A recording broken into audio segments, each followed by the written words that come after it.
بسم اللہ الرحمن الرحیم۔ السلام علیکم جی ویور، آج یوم السبت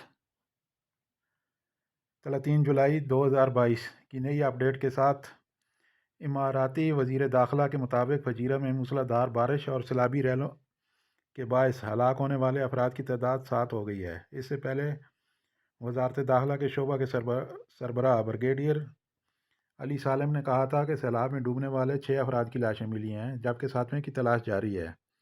آج اس 7ویں آدمی کی لاش بھی مل گئی ہے۔ وزارت داخلہ کے مطابق مرنے والے تمام افراد کا تعلق ایشیائی ممالک سے ہے اور جن لوگوں کو محفوظ مقام پر منتقل کیا گیا تھا ان میں سے 80% لوگ واپس اپنے گھروں کو آ گئے ہیں۔ تھینک یو فار واچنگ خبر ٹی وی۔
وموتى المسلمين وارحمنا إذا صرنا إلى ما صاروا إليه.